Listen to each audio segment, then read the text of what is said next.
Transaction propagation சிம்பிளாக புரிஞ்சுக்கலாம். Imagine ஒரு ஃபேமிலி ரெஸ்டாரண்ட்டு டின்னருக்கு போகிறாங்க. எல்லாரும் சேர்ந்து ஃபுட் ஆர்டர் பண்ணுறாங்க. ஃபைனலி ஒரு காமன் பில் வருது. ஃபேமிலியில் யார் என்ன ஆர்டர் பண்ணாலும் எல்லா ஐட்டம்ஸும் ஒரே பில்ல தான் ஆட் ஆகும்.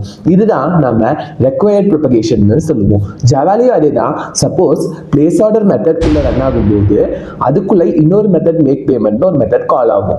மேக் பேமெண்ட்டுக்கும் தனி டிரான்சாக்ஷன் இருந்தாலும் ஆல்ரெடி ஒரு டிரான்சாக்ஷன் இருக்கிறதுனால அதே டிரான்சாக்ஷனுக்குள்ள ஜாயின் ஆயிடும். புதுசா டிரான்சாக்ஷன் கிரியேட் பண்ணாது. இது தான் ஸ்பிரிங்ல டிஃபால்ட் பிஹேவியர். இப்போ வேற சினாரியோ பார்க்கலாம். ஃபேமிலி டின்னர் நடக்குது. ஆனா ஒரு பர்சன் டெசர்ட் ஆர்டர் பண்றாரு. அவர் சொல்றாரு இது ஃபேமிலி பில்ல வேண்டாம், இதுக்கு செப்பரேட் பில் போடுங்கன்னு. ஸோ டெசர்ட்டுக்கு தனியா ஒரு பில் ஜென்ரேட் ஆகும். ஃபேமிலி பில் ஃபெயில் ஆனாலும் டெசர்ட் பில் ஆல்ரெடி செட்டில் ஆயிடும். இதுதான் ரெக்வயர்ஸ் நியூ ப்ரொபகேஷன் சொல்லுவோம்.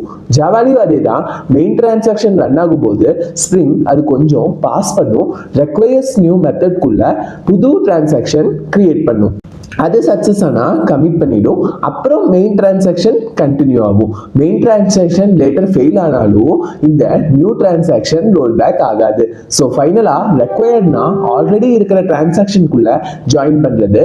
ரெக்வயர்ஸ் நியூனா ஆல்வேஸ் புதுசா நியூ டிரான்சாக்ஷன் கிரியேட் பண்றது. இதுதான் ஸ்ப்ரிங் டிரான்சாக்ஷன் ப்ரொபகேஷனோட மோஸ்ட் காமன் யூஸ் கேசஸ். நாளைக்கு புது வீடியோல பார்ப்போம். பை.